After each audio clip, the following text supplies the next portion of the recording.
ኣሰልጣኒ እንግሊዛዊት ክለብ ማንቸስተር ዩናይትድ ዝኾነ ኤሪክ ቴን ሃግ ኣሰልጣኒ እዛ ክለብ ኮይኑ ካብ ዝምዘዝ ኣትሒዙ እዛ ጋንታ ሪኣቶም ዘይትፈልጥ ሓደሽቲ ሕማቕ ታሪኻት የመዝግበላ ኣሎ። ገና እውን ብሕጂ ካልእ ማንም ኣሰልጣኒ ንምስባሮም ዘይክእል ሓደሽቲ ሕማቕ ታሪኻት ኣብ ዘመኑ ዘመዝግብ እዩ ዝመስል። እዚ ኩሉ ክብረ ወሰን ዝሰበረ ታሪኻት እዛ ጋንታ ንገሊኡ ካብቲ ምስረት ኣትሒዛ ሪኣቶ ዘይትፈልጥ ንመጀመርያ ግዜ ትስነዶ ዘላ ሕማቕ ታሪኽ እዩ። ንሎሚ እቶም ብቁፅሪ 37 በፂሖም ዘለዉ ሓደሽቲ ክብረ ወሰናት ኤሪክ ቴን ሃግ ክነቕርበልኩም ኢና። ክሳብ መወዳእታ ተኸታተሉ። ቀዳማይ ማንቸስተር ዩናይትድ ኣብ ታሪኻ ሙሉእ ክሳብ ክሪስማስ ማለት ቅንያት ልደት ኣብ ዘሎ ግጥማታ ፈፂማ 13 ስዕረት ሰኒዳን ሪኣና ኣይትፈልጥን እያ። ኤሪክ ቴን ሃግ መፂሉ ግን 13 ስዕረት ክሳብ ክሪስማስ ኣመዝጊቡላ ኣሎ። ካልኣይ ማንቸስተር ዩናይትድ ካብ 1992 ንድሕር ን33 ዓመታት ኣብ ተኸታታሊ 4 ግጥማት ሸቶ ከየመዝገበት ዝሓለፈትላ ዓመት የላን። በንጻሩ ንልዕሊ 4 ተኸታታሊ ግጥማት ጎላት ከይተመዝገባ ብምሕላፍያ ክትፍለጥ ጸኒሓ። ኤሪክ ቴን ሃግ ግን ነዚ ኣብ 1992 ዝነበረ ታሪኽ ኣብ 4 ግጥማት ሸቶ ከየመዝገበት ወፅያላ። ሳልሳይ ማንቸስተር ዩናይትድ ካብ 2006 ንድሕር ኣብ ናይ ቻምፒየንስ ሊግ ፀወታታታ መወዳእታ ናይ ምድባ ሒዛ ዛዚማ ኣይትፈልጥን እያ። ሎሚ ዓመት ግን ኤሪክ ቴን ሃግ ምስ ሓዛ መወዳእታ ናይ ምድባ ኮይና ዛዚሞት ኣላ። ራብዓይ ማንቸስተር ዩናይትድ ካብ 2007 ንድሕር ኣብ 2 ተኸታታሊ ግጥማት ኣንጻር ዌስትሃም ስዕረት ቀሚሳ ኣይትፈልጥን እያ። ቴን ሃግ መፂኡ ግን ኣብ 2 ተኸታታሊ ግጥማት ብዌስትሃም ተሳዒሩ ኣሎ። ሓሙሻይ ማንቸስተር ዩናይትድ ድሕርቲ ኣብ 1800 ዓመተ ምህረት ዘሰልጥና ዝነበረ ቀዳማይ ኣሰልጣኒ ኣልፍረድ ኣልበልት ኣብ 7 ግጥማት ኣንጻር ሊቨርፑልን ማንቸስተር ሲቲን 20 ጎል ተመዝጊቦ ዝፈልጥ ኣሰልጣኒ ኣይነበራን። ሎሚ ዓመት ግን ኤሪክ ቴን ሃግ ምስ ሓዛ ኣብ 7 ተኸታታሊ ግጥማት ኣንጻር ማንቸስተር ሲቲን ሊቨርፑልን 20 ጎላት ተመዝጊቦ ኣሎ። ሻድሻይ ማንቸስተር ዩናይትድ ኣብ ታሪኻ ሙሉእ ኣብ መጻሪ ግጥማት ቻምፒየንስ ሊግ ኤውሮጳ 5 ነጥቢ ጥራይ ዝሓዘትሉ ታሪኽ ፈፂማ ሪኣ ኣይትፈልጥን እያ። ኣብዚ ዓመት ግን ኣብ 6 ግጥማታ ማዕረ ፀወታታት ዝበፅሕ ነጥቢ እውን ከተመዝግብ ኣይከኣለትን። ቴን ሃግ ነታ ሙሉእ 18 ነጥቢ ካብ ምድባ ወሲዳ ትፈልጥ ጋንታ 5 ነጥቢ ጥራይ ሒዛ ትክለፍ እዩ ሰሪሕዋ። እዚኣ ኸ ሓንቲ ሓዳሽ ታሪኽ ናይ ቴን ሃግ እያ። ሻውዓይ ክሳብ ሎይት ሎሚ ወላ ሓንቲ እንግሊዛዊት ጋንታ ኣብ ናይ ምድብ ፀወታታት ቻምፒየንስ ሊግ 15 ጎላት ተመዝጊብዋ ኣይፈልጥን እዩ። ኤሪክ ቴን ሃግ ግን ነዛ ጋንታ ማንም ኣሰልጣኒ ናይታ ክለብን ዝኾነት እንግሊዛዊ ጋንታን ዘይሰነዶ ሓድሽ ታሪኽ ሰኒድላ ኣሎ። ሻሙናይ ማንቸስተር ዩናይትድ ኣብ ታሪኻ ሙሉእ ካብ 6 መጻረይ ናይ ምድብ ግጥማት ቻምፒየንስ ሊግ 4 ስዕረት ኣመዝጊባ ኣይትፈልጥን እያ። ኣብዚ ዓመት ግን ኤሪክ ቴን ሃግ ንመጀመርያ ግዜ ኣብ ታሪኻ ኣብ 6 ግጥማት ቻምፒየንስ ሊግ ኤውሮጳ 4 ግዜ ተሳዒራ ተገሊፋላ። ታሻዓይ ማንቸስተር ዩናይትድ ኣብ ታሪኻ ሙሉእ ካብ 6 ናይ ምድብ ፀወታታት ቻምፒየንስ ሊግ ን5 ግጥማት ጎል ከይተመዝገባያ ክትጓዓዝ ጸኒሓ። ኣብዚ ዓመት ግን ቴን ሃግ ነዚ ናይ ምክልኻል ክብሪ ኣፍሪሱ ሓድሽ ታሪኽ ኣመዝጊቡላ ኣሎ። 10ይ ማንቸስተር ዩናይትድ ኣብ ታሪኻ ሙሉእ ካብ 23 ፀወታታት ንሓደ ፕሪምየር ሊግ ወቕቲ 12 ግዜ ተሳዒራ ኣይትፈልጥን እያ። ኤሪክ ቴን ሃግ ግን ኣብ 23 ናይ ፕሪምየር ሊግ ግጥማቱ 12 ስዕረት ብምዝጋብ ናቱ ታሪኽ ሰኒድሎ። 11 ማንቸስተር ዩናይትድ ኣብ ሜዳ ኦልድ ትራፎርድ ፈፂማ ብበርንማውዝ ተሳዒራ ኣይትፈልጥን እያ። ኣብዚ ዓመት ግን ኤሪክ ቴን ሃግ ምስ ሓዛ ብበርንማውዝ ኣብ ሜዳ ዝተሳዕረ ፈላም ኣሰልጣኒ ማንቸስተር ዩናይትድ ኮይኑ ኣሎ። 12 ካብ በርንማውዝ ከይወፃና በርንማውዝ ኣብ ሜዳ ኦልድ ትራፎርድ መፅያ 3 ጎላት ከተመዝግብ ሓሊማት ተኸማን ኣይትፈልጥን እያ። ቴን ሃግ ግን ኣብ ሕልማ ከማን ቅጅል ኢልዋ ዘይፈልጥ ህያብ ሂብዋ ኣሎ። 13 ሕጂውን በርንማውዝ ኣይንገድፋና በርንማውዝ ኣብ ኦልድ ትራፎርድ መፅያ ጎል ከይተመዝገባ ከይዳ ኣይትፈልጥን እያ። ብገፊሕ ጎላት ከይትሰዓር ጸላት ወፀሉ ስታድየም ኦልድ ትራፎርድ ነይሩ። ሎሚ ዓመት ግን ሳላ ኤሪክ ቴን ሃግ ከይተደፍረት በንጻሩ 3 ጎላት ዩናይትድ ናይ የቐንየለያ መዝጊባ ኮርያ ወፅያላ። 14 ማንቸስተር ዩናይትድ ኣብ ታሪኻ ሙሉእ ካብ 16 ፀወታታት ፕሪምየር ሊግ 7 ግዜ ተሳዒራ ኣይትፈልጥን እያ። ሎሚ ዓመት ቴን ሃግ ምስ ሓዛ ግን ተሳዒራ ኣላ።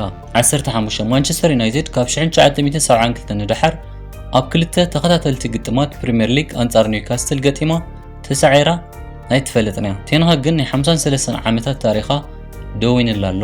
16 ማንቸስተር ዩናይትድ ካብ 1922 ክሳብ ቴን ሃግ ኣሰልጣኒ ኣጌራ ትመዞ ንልዕሊ 100 ዓመታት ፈፂማ 3 ግዜ ኣከታቲላ ብኒውካስትል ተሳዒራ ኣይትፈልጥን እያ። 17 مانشستر يونايتد كاب 1897 دحر مس نيوكاسل قديمه اب 3 تخطاتالي قطمات ترخيبه جول كيمزغبت وصي ايتفلطنيا ابز عامت جن تينهاك لدات نيوكاسل كوموت كفرحو غزي يوسدولن 18 مانشستر يونايتد اب تاريخا ملو كاب 14 تخطاتالي صوتات بريمير ليج 6 غزي تسعيرا ايتفلطنيا ازي فصيما حليماتو زي تفلط تاريخ جن تينهاج مصيو هادش دش ابيلو الله 19 ولا حنتي انجليزاويت غانتا اب حموشه ناي مدب صوتات تشامبيونز ليج اوروبا 14 جولات تمزغيبوا ايفلطني بتناشو تبايلن ناب تشامبيونز ليج سغرا غانتات انجليزون تخونا اب حموشه غطماتن 14 جولات رينا يفلطانين سلسه غزي وانجا زلعلت مانشستر يونايتد ون እዚ ከጋጥማ ፈጺሙ ዘይሕለም ይነሩ ኣብ ቅድሚቴን ሃግን ዘይካለለን ቀዳመይቲ 14 ጎላት ኣብ 5 ጸወታታት ተሰኪማ ትግለፍ ጋንታ ሰሪሕሎ 20 ማንቸስተር ዩናይትድ ኣብ ታሪኻ ሙሉእ ልዕሊ 3 ጎላት ኣብ ዝተፈላለዩ ግጥማት ቻምፒየንስ ሊግ ናይ ሓደ ወቅቲ ጸወታታት ተመዝጊብዋ ኣይፈልጥን እዩ ቴንሃግ ግን መጀመርያ ግዜ ኣብ 4 ዝተፈላለዩ ግጥማት ቻምፒየንስ ሊግ ናይ ሓደ ወቅቲ ልዕሊ 3 ጎላት ተመዝጊብዎ 21 ማንቸስተር ዩናይትድ ኣብ ታሪኻ ሙሉእ ኣብ ቻምፒየንስ ሊግ ክልተ ባዶ ابز مرحتو لقدم تسعيرا ايتفلتنا تينها غزياون كلتا بادو مرحي كنسو تسعير لاي 22 مانشستر يونايتد دحر 2014 اب تشامبيونز ليج لعل كلتا غولاتا مزغيبا مريحا كنسا تسعيرا ايتفلتنا تينها نزياون ايغدفان 23 مانشستر يونايتد اب تاريخ عملو حنتي كاب 3 غزي عودتنا يزودر كم مخانا متن كندزنايلو معامت ابنا تشامبيونز ليج قطماتا نطبتات اطفيا ايتفلتنا 24 مانشستر يونايتد اب تاريخ عملو اب كلتنا تشامبيونز ليج ناي مدب قطماتا 4 لعلين جولات تمزغيبوا ايفلتني تينهاج مسحزاغن اذا غانتا اب كلتنا ناي مدب قطماتا كندو جولات تقبلالا 25 مانشستر يونايتد كاب 1974 دحر كاب 14 صوتات بريمير ليج تشعت غزي تسعيرا يتفلتنيا إريك تنهاجن حزم سبلا كاب 17 قطمات 7 غزي تسعيرالا 26 ولا حنتي اوروباويت غانتا اب تشامبيونز ليج اب قدامت 4 ناي مدب قطماتا 4 ناي فصوم قلع مقصعت وسانس توهابه يالن مانشستر يونايتد جن اب قدامت 4 ناي مدب صوتاتا 4 غزي تصاوتا بزغبرو بدل فصوم قلع مقصعتي تقصيعلا 27 مانشستر يونايتد اب تاريخ مولو كندي باردج زمناس تصاوتا اب تشامبيونز ليج جولا مزغيبلا ايفلتني اذا غانتا ود 18 عمت غوبز اب زمنا مولو اب تشامبيونز ليج جول اتي لا يفلتني تينهاج مصيلو جن مجمريا غزي بود 18 عمت منسي ادفيرو الله 28 مانشستر يونايتد كاب 1962 دحر كاب 15 صوتات بريمير ليج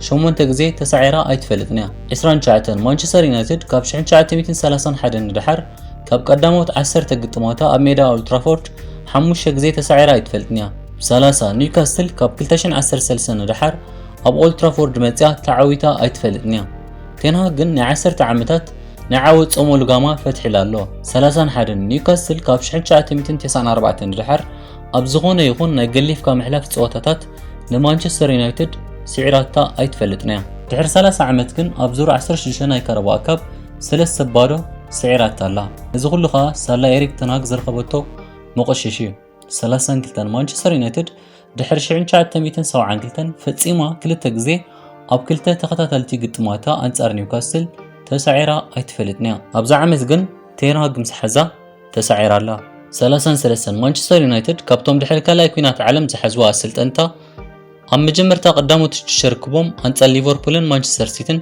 20 ጎላት ዝተመዝገቦ ኣሰልጣኒ ፈጺሙ የብላን ንመጀመርታ ግዜ ኤሪክ ተንሃግ ምስ ሓዛዩ ኣብ 6 ርክቡ ምዘንጋንታታት 20 ጎላት ተመዝጊቦ 34 ማንቸስተር ዩናይትድ ኣብ ውሽጢ 36 ዓመታት ካብ 10 ጸወታታት ፕሪሚየር ሊግ እንግሊዝ 5 ግዜ ተሳዒራ ኣይትፈልጥንያ ኣብዛ ዓመት ግን ሳላ ኤሪክ ተንሃግ ሪያቶላ 35 ጋላታሳራይ ካብ ትምስረት 117 ዓመታት ገይራላ እዛ ብክልተ እንግሊዛውያን ኣብ ቱርኪ ብ1903 ዝተመስረተት ጋንታ ወላኳ መስረታ እንግሊዛውያን ተኾኑ ኣብ ሓመድ ዓዲ እንግሊዝ ግን ካብ ትምስረታት ሒዛ تعويتا ايتفلتنا حلم كله دغاف زغانتا نزني عاوت حلم مغهاج نيرو تينهاج اغاد حلمي كلن انصار غانتاتات گن طاطا يبلون دحر 117 عامتات تسبيتا اب اولد ترافورد نغالاتا سراي كتعوت افقد لالو 36 مانشستر يونايتد اب تاريخ مولو اب كلته تخاتالي گطمات ناي مدب صوتاتات تشامبيونز ليج اوروبا تسعيرا